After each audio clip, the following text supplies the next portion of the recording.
Audio Jungle.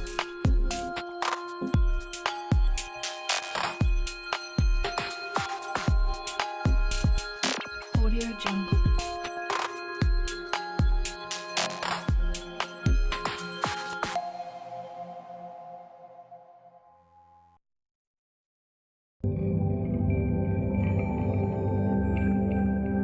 Audio Jungle. Audio Jungle.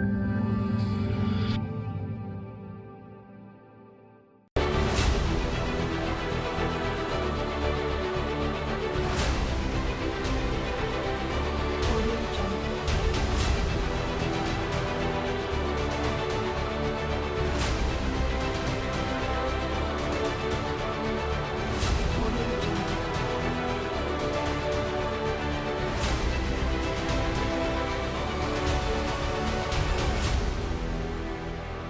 Audio Jungle. Muy buenas tardes, maestros y maestras de la región La Libertad y de todo el Perú. Les saluda el profesor César Rodríguez Vázquez. Vamos a dar inicio a este cuarto video del taller 2 correspondiente al concurso de ascenso de carrera pública magisterial. Para ello vamos a iniciar recordando la teoría trabajada anteriormente en los videos teóricos y vamos a empezar a analizar los diferentes casos. ¿Bien? Empezaremos con el primer caso, donde nos dice que el profesor Raúl Hilares se ha propuesto enseñarle a sus estudiantes a resolver situaciones problemáticas en biología, química, física, según el enfoque del área curricular de matemática. El docente tiene la intención de que sus estudiantes actúen y piensen matemáticamente. A. Respondiendo a los intereses de los estudiantes. B. Relacionando conceptos, procedimientos y representaciones matemáticas. C. Orientado al desarrollo de competencias y capacidades matemáticas. D. En situación de diversos contextos. Recordemos que el profesor Raúl Hilares, ¿no?, se ha propuesto, nos dice, enseñar a los estudiantes a resolver situaciones problemáticas en biología, en química y en física. Entonces, a partir de ello, vemos que las situaciones se van a plantear en diferentes contextos. Por lo tanto, es uno de los rasgos del enfoque central en la resolución de problemas. Y recordemos que, en este caso, lo más pertinente será que las situaciones se van a dar en diferentes contextos, ¿no? Entonces, hay la intención de que los estudiantes actúen y piensen matemáticamente en situaciones de diversos contextos. Por lo tanto, aquí la respuesta sería en este caso la D. ¿Sí? La respuesta sería la D. ¿Correcto? Muy bien. Pasamos entonces a la siguiente pregunta. La maestra Silvia ha priorizado en su sesión de aprendizaje el siguiente indicador. Reconoce datos y relaciones no explícitas en situaciones duales y relativas, al expresar un modelo usando números enteros y sus operaciones. La maestra decide plantear una actividad que permita trabajar el indicador empleando el siguiente cuadro. Evalúa la pertinencia. Es muy pertinente el uso del cuadro para plantear una actividad, ya que encontramos connotaciones opuestas y situaciones relativas. B. Es pertinente el uso del cuadro, pues permite plantear algunas situaciones duales.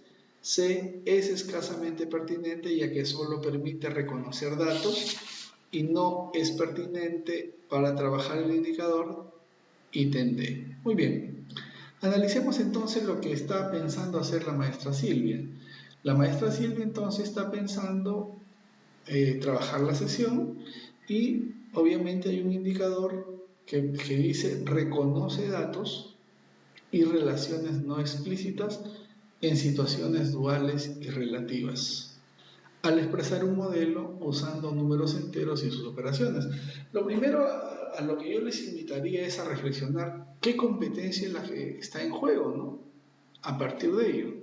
Y si nosotros observamos qué competencia está en juego, la competencia que está en juego acá sería la competencia de actúa y piensa matemáticamente en situaciones de cantidad. Muy bien. Cuando nos dice que va a reconocer datos y relaciones no explícitas en situaciones duales y relativas al expresar un modelo, podríamos preguntarnos también qué capacidad es la que se intenta priorizar acá, ¿no? ¿Será la capacidad de matematizar situaciones? ¿Se da, elabora y usa estrategias? ¿Comunica y representa? ¿O razona y argumenta generando ideas matemáticas?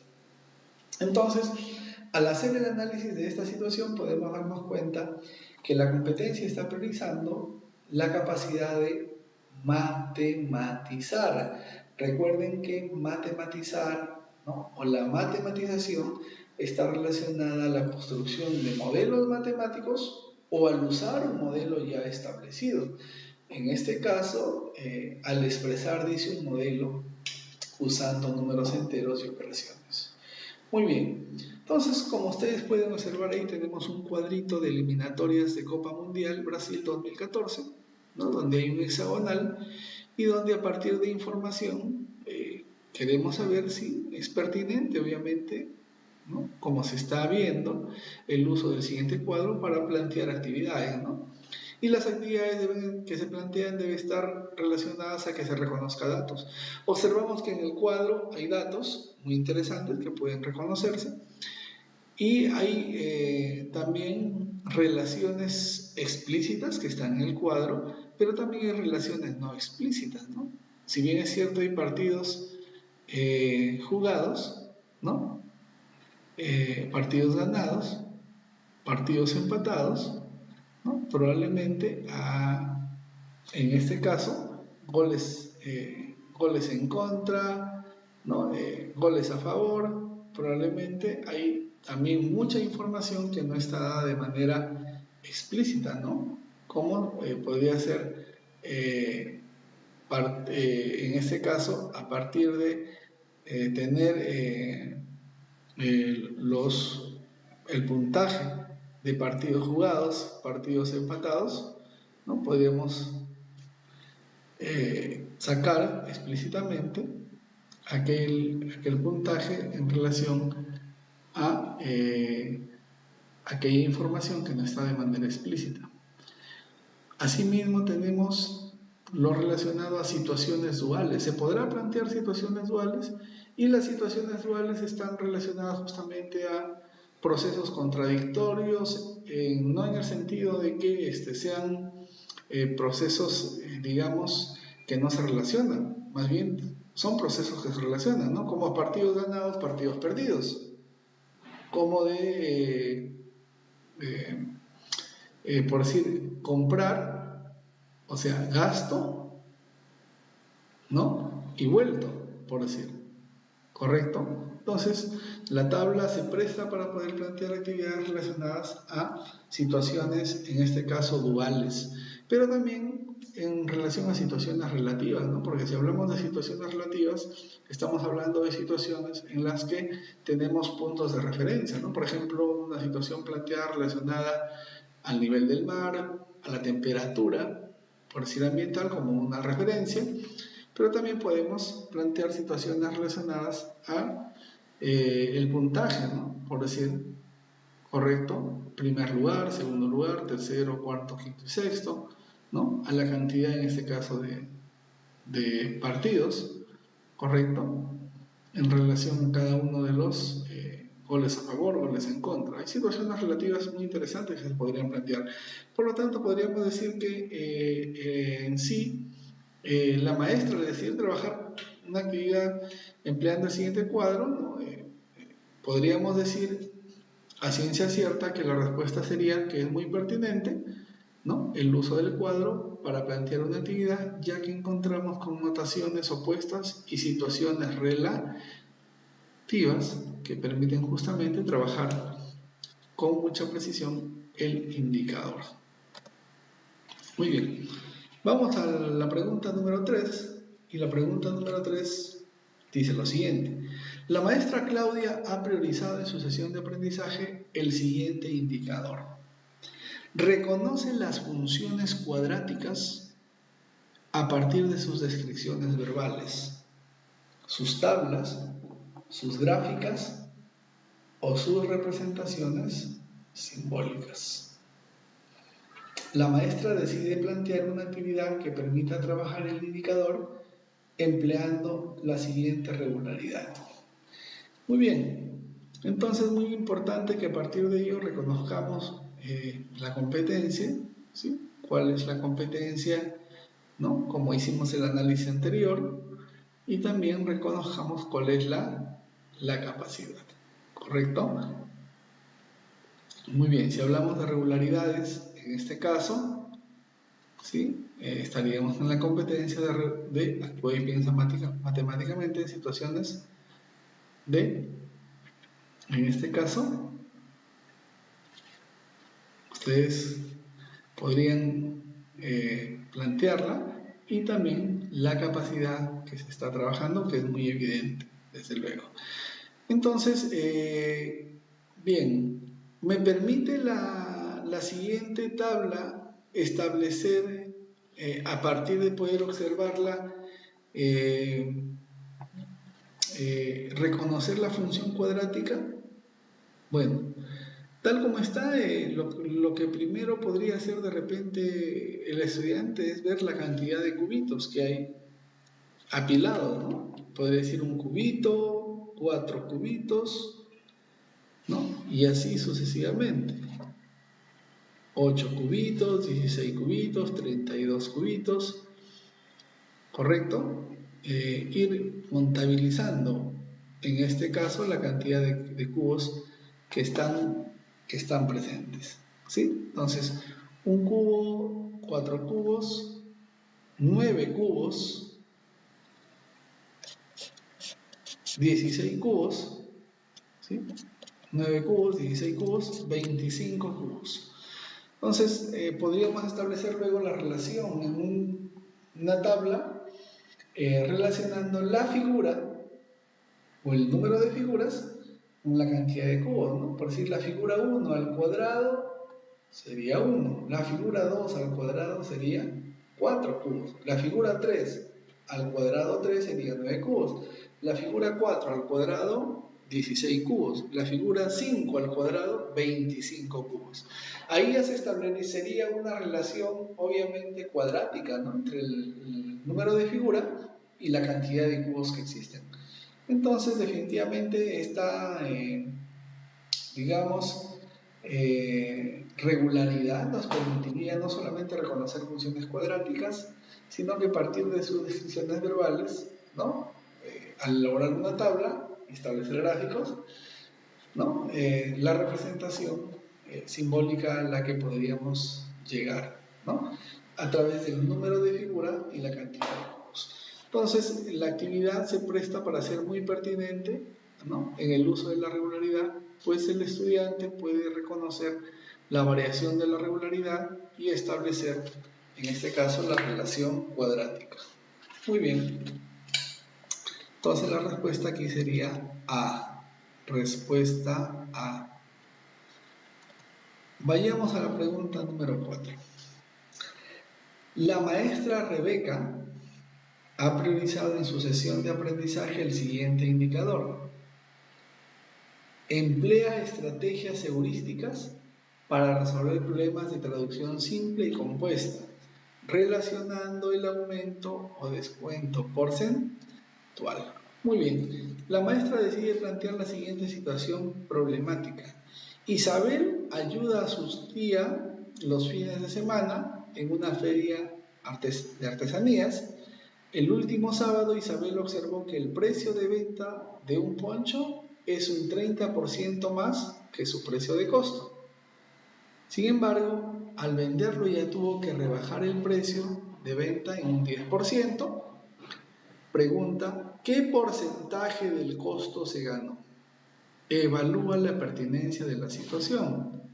Muy bien, si estamos hablando de que se va a emplear estrategias heurísticas para resolver problemas de traducción simple y compuesta relacionado al aumento o descuento porcentual, recordemos que estamos en una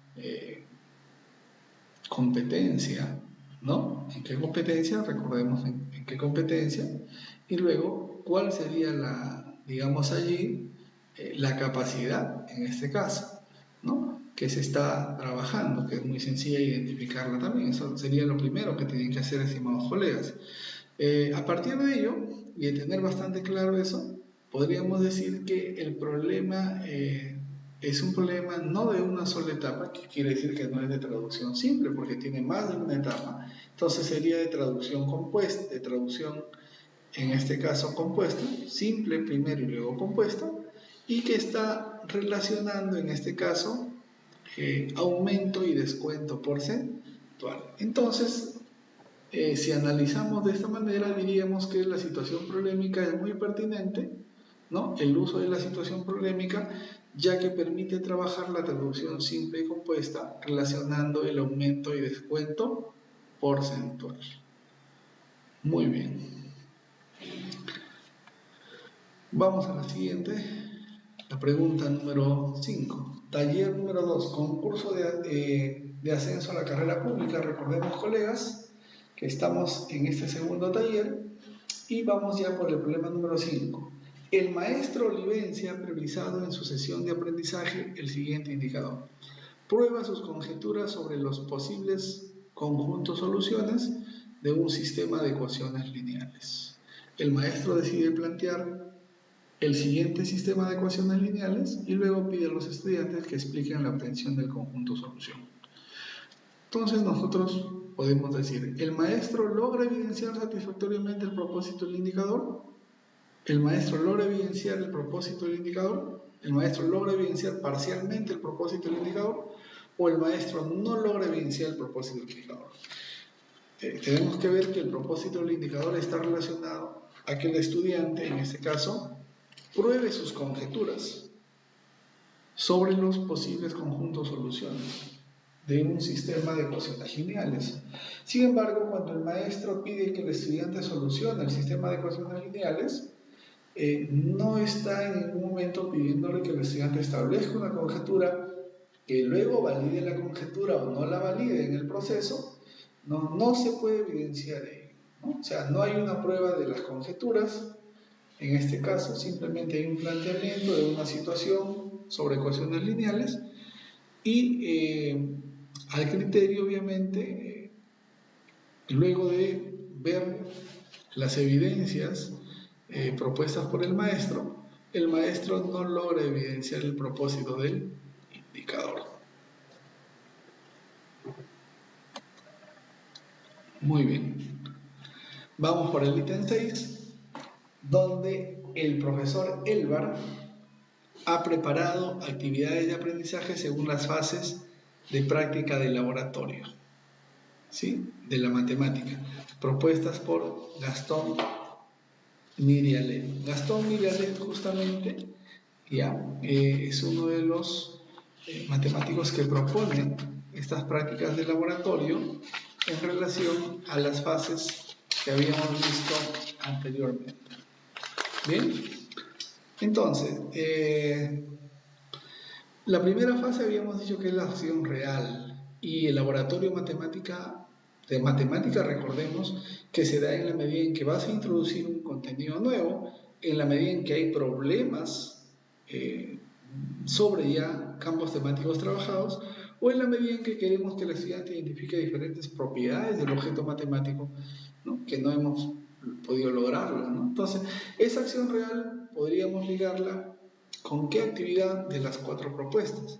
Hemos dicho también que el laboratorio matemático se da en un contexto muy interesante, ¿no? Se da en un contexto en la medida en que el estudiante manipule el objeto matemático desde un punto de vista concreto, pero también desde un tipo de vista de manipular un material virtual. En ese sentido, la primera actividad debe estar ligada a eso, ¿no? A la manipulación de material concreto. Por lo tanto, si miramos las fases, podríamos decir que la acción real, en este caso, estaría ligada a se promueve la manipulación del material concreto donde se presenten las operaciones y se logre la comprensión. ¿Correcto? Esa sería entonces la primera fase. La segunda fase es la acción acompañada por el lenguaje. En esa fase de acción acompañada por el lenguaje, el estudiante hemos dicho que va aprendiendo diferentes términos, expresiones matemáticas, ¿no? Realiza diferentes tipos de acciones y permite obviamente este conjunto de elementos, ¿no? Ir diciendo lo que él hace. Por lo tanto, la segunda fase estaría ligada a la siguiente actividad, ¿sí? A la actividad en relación a que los estudiantes realizan acciones, aprenden palabras y expresiones matemáticas. Esa sería la acción acompañada por el lenguaje. La tercera acción, la tercera fase es la fase del relato. La fase del relato como fase es muy importante porque los estudiantes, habíamos dicho, si bien es cierto, van comunicando en la anterior fase, son capaces de ir diciendo ya lo que hacen y ya va iniciando acá un proceso de mayor nivel de abstracción, ¿no? Entonces se inicia el trabajo de un nivel más abstracto, por decirlo así. Entonces este relato estaría ligada a la actividad, ¿no? Donde los estudiantes, en este caso, ¿sí? Donde los estudiantes llegan a ser capaces de decir lo que hacen y por ende, ¿no? Se inicia el trabajo del nivel abstracto. Bien, la cuarta fase es la representación gráfica, donde se promueve el tránsito de la representación gráfica a la representación simbólica, que es la representación más alta, ¿no? Entonces, esta actividad de aprendizaje está ligada porque se promueve ese tránsito de la representación gráfica a la representación simbólica. Esa sería la fase número 4 en este caso, ¿sí? Muy bien, ahí entonces estarían todas las fases, en este caso, que se corresponden a las fases relacionadas a la práctica de laboratorio. Muy bien, vamos a la pregunta número 7, en este taller número 2, ¿sí? Este taller número 2, ¿correcto? Taller número 2.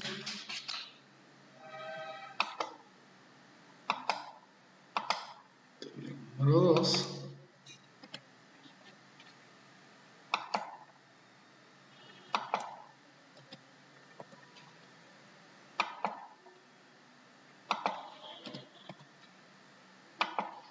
Y en este taller número 2 tenemos la siguiente situación. El profesor Osvaldo ha preparado actividades de aprendizaje según las fases de talleres matemáticos para enseñar a los estudiantes del cuarto grado de secundaria, ¿sí? El cuarto grado de secundaria. En este caso,